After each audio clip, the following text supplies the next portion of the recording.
डोल निकाल निकाल कर आपकी वो पसलियों में दर्द निकल आया और आप चक्की पीसती थी, हाथों पे छाले पड़ गए। जब ब्याई गई तो अली रज़ी अल्लाह ताला के पास कुछ भी नहीं था, आप कंगाल थे। कंगाल कैसे कहते हैं?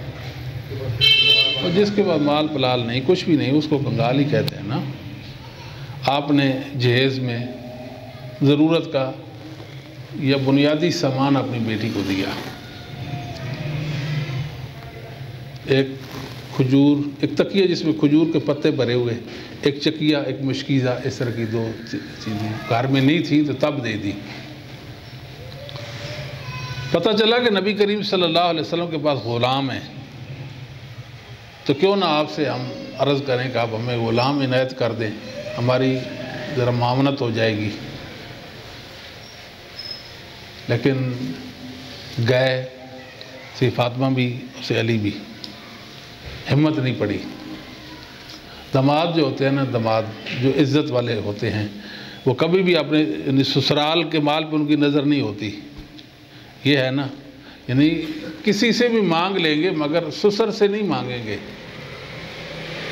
कुछ चीज़ें ऐसी होती हैं इंसान के वजूद के अंदर इंसान को इजाज़त नहीं देती। वो फिर वापस आ गए, फिर हिम्मत की गए और आप सल्लल्लाहु अलैहि वसल्लम से अर्ज़ की, आपके पास ग़ुलाम है, आप हमें इनायत कर दें। बेटी फरमान लगी तो नबी पाक सल्लल्लाहु अलैहि वसल्लम ने फरमाया, मेरे बेटा ये जो ग़ुलाम है मैंने बेच कर, ये सुफ़ा के जो तालिब इल्म है दीन के, दूर अफ्ताद इलाक़ों से इल्म हासिल करने के लिए आए हैं, बेच कर इन पर ख़र्च करूँगा।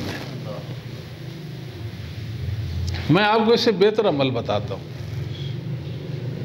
सोने से पहले 33 बार सुबहान अल्लाह, 33 बार अल्हम्दुलिल्लाह और 34 बार अल्लाह अकबर पढ़ लिया करे, ये बेहतर है। जो अल्लाह का ज़िक्र होता है ना, ज़िक्र इलाही जिसे कहते हैं, इससे थकावट दूर होती है, इंसान थकता नहीं है। कोई बंदा कहता है कि मैंने आज इतने 1000 बार फ़लाँ ज़िक्र किया और मैं थक गया हूँ, थक तो इंसान सकता ही नहीं ना। हाँ, थकावट दूर होती है। जैसे नबी पाक सल्लल्लाहु अलैहि वसल्लम ने ज़िक्र इलाही के साथ अपनी बेटी की थकावट के हवाले से बात की।